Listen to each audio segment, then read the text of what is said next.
Hey everybody, Doggy798 here. It's time for another review of Dragon Ball Evolution. Just got done watching it for the 7th time since not watching it a long time ago, and I must say this movie is still awesome, and it gets way better every time I watch it. This is one of my all-time favorite movies, and in my opinion, it's one of the best movies ever, one of the best action movies ever, man. Dragon Ball Evolution. Once again, I gotta give the history, people. 2002, I had a magazine called Totally Dragon Ball Z, and in that magazine, there was an article about how Fox had acquired the rights to make a Dragon Ball Z live action film. I remember at that time actually being into Dragon Ball Z. When I was actually into Dragon Ball Z, thinking about all that stuff I saw in Dragon Ball Z in a live action film, man. And ever since then, I've been excited. Ever since then, I've been looking up information on the internet about this project, and I kept seeing after seeing so many fan-made scripts, fan-made trailers with using trailers from other movies to make a Dragon Ball Z fan-made trailer and fan art. Finally, in 2007, a director was attached to this project. And Dragon Ball, the movie, was born. No fan-made stuff. The real thing. And when I heard that it was a Dragon Ball film, I was immediately disappointed because I wanted to see a Dragon Ball Z film. But then I heard that, it's going to be based on Piccolo. Okay. So then I started to get excited again. Then, of course, I read that it was going to be based on. Then of course, I read the cast list, and you don't know how disappointed I was. You don't know how disappointed I was when I saw the cast list, and I saw all these made up characters in place of characters I want to see, like Tien and Chaozu. Yeah, Tien and Chaozu. But we're still looking forward to it. Then I later read a script that it's going to be about Goku in high school with some bullies. I thought that was the dumbest and stupidest thing I had ever heard up until I watched the movie, but I'm going to continue in a minute. I thought that was the stupidest, dumbest thing. Goku, of all people, in high school with bullies? What? Who on earth could bully Goku physically? Who could physically bully Goku? That right there, man. I gotta see, man. That I have to see, man. That I have to see, man. And I thought, okay, maybe, but this has been my dream, so I was still gonna be watching this movie Maybe it would be so bad is good, man. That's just so stupid. It's one of those things that has to be seen, man. Then, of course, later on, I hear Ron Perlman was supposed to be appearing as Piccolo, but he had to drop out because he dropped out to do Hellboy 2: Golden Army. So, replacing him was James Masters from Buffy the Vampire Slayer. Spike from Buffy the Vampire Slayer replacing him. Oh yeah, gets good now. Then the leak shots.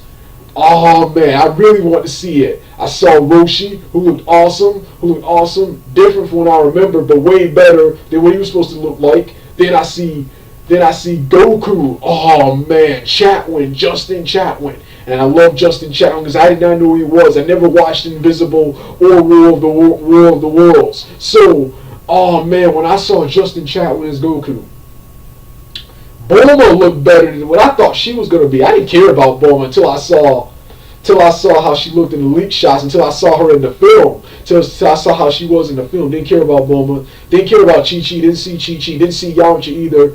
Then I saw James Masters as Piccolo.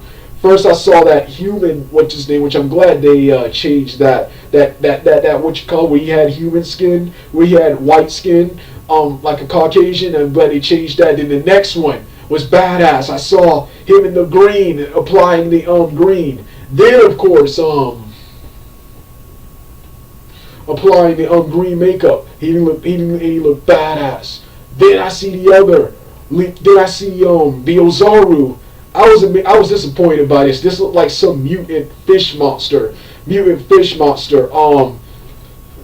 They look like an Ozaru, but I still want to see it in action. I want to see it terrorize the heroes. Yeah. Everything else about this film looks good. Then of course, finally, the first trailer released in September of 2008. Saw it. Oh man, I was so amped for this movie. I was so amped for this movie that apart from the Punisher, Warzone, and the Spirit, and the comic book movie, The Spirit, I did not watch any other movies. I did not watch or hear about any other movies. Come think, I had missed the whole Twilight trend.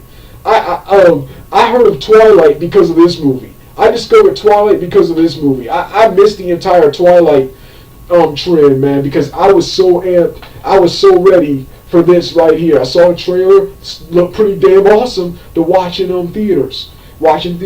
Then of course, around this same time, I also see those bastard Dragon Ball protesters. Dragon Ball protesters, man.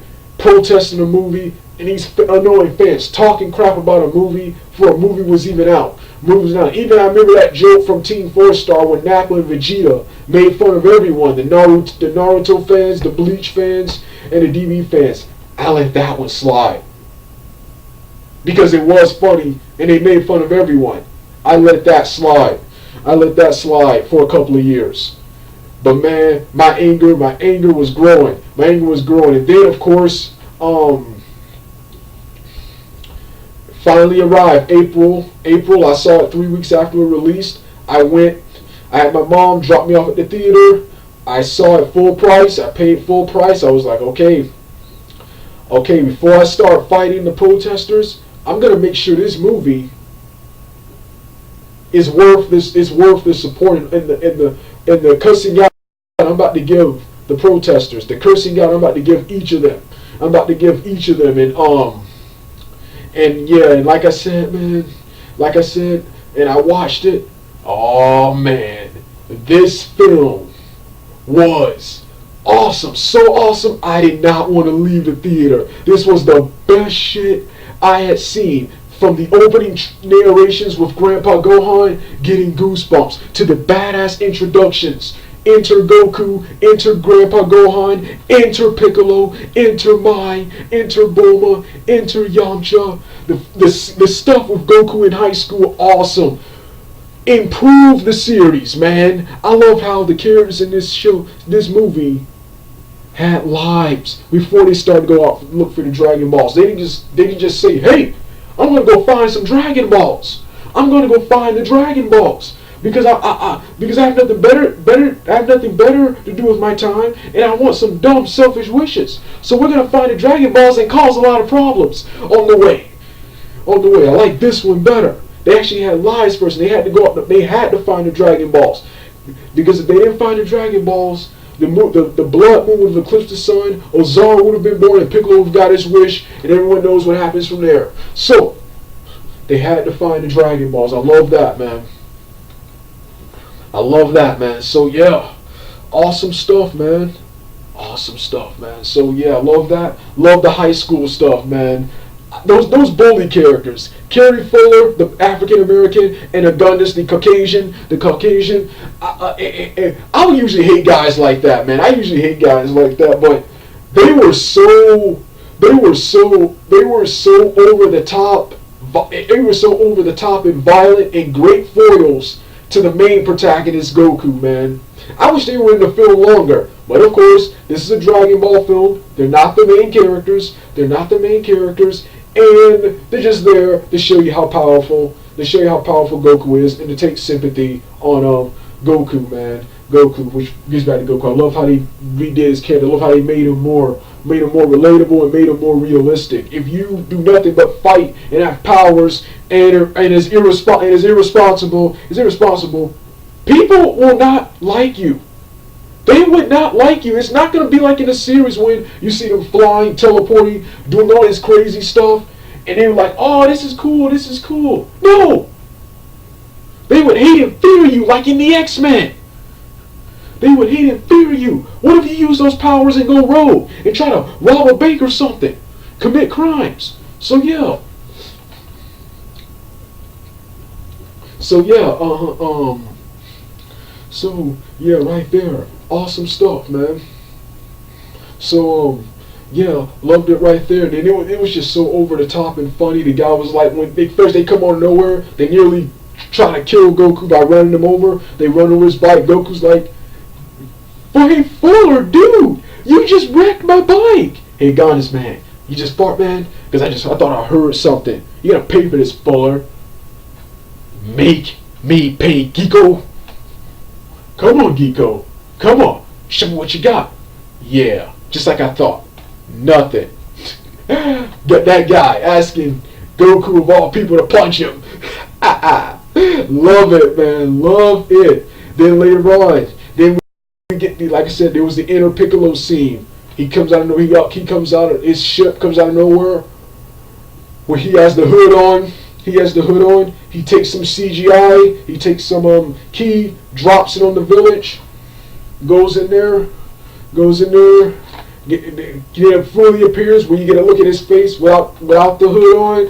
And like I said, awesome stuff. And like I said, this is in my opinion what movies should be. They should be my favorite genre.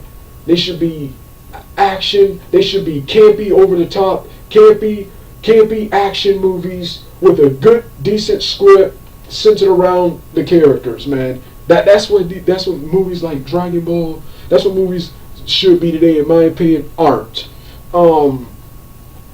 Said it was badass, man. Everything, the costumes, the makeup effects, the CGI. Yes, just because you don't. Yes, the CGI was awesome. It doesn't matter how much money you have, man. Just because you have a lot of money does not mean you can make a good film, man.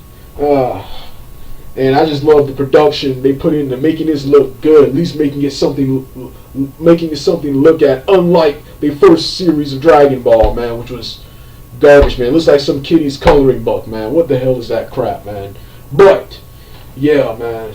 So like I said, man, this film was just this film was awesome, man. This film was awesome. Fight scenes, I love the action sequences. I love how they use these simplistic fight scenes to build up to the epic encounter between Goku and Piccolo later.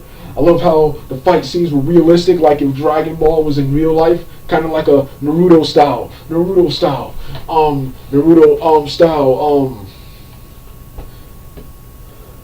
Love the what's his name? Love the what's his name? Then of course the acting. I thought the acting was pretty good, even though Chapman was weak in some sequences. He was good. He felt natural, and I loved his voice. James Masters was awesome. Chow Yun-fat, he was hilarious. Yamcha, he was hilarious. Amy Rosenblum, she was hilarious and awesome, and the characters were relatable. I cared about them. I wanted them to succeed. I wanted them to bring down Piccolo. I cared about Piccolo too, being in prison for all those years, man. And just an awesome film, man. Just an awesome film, man. Another reason I love this film so much is this film gave me hope other things can be made, like a Vampire Hunter D, which was announced, like a King of Fighters movie, which came out. I would love to see a brand new Street Fighter film. The Street Fighter Assassin Fist is kind of similar to this. The television series is kind of similar to this. Another Mortal Kombat. A Naruto live action film. So they gave me hope that a Bleach live action film, which was announced. They gave me hope that so many other things can be made, man. One of the most, in my opinion, one of the most badass underrated movies of all time. Way better than that overrated series, man. The only thing good about that series is that it inspired this, Naruto, and those other two badass live action Dragon Ball films. But this right here is the best right here, man. It's the best, man. And yeah, man. And I am still pissed to this day that there's not going to be a sequel. This right here was my dream, man. I wanted to see I wanted a Dragon Ball, live action Dragon Ball cinematic universe.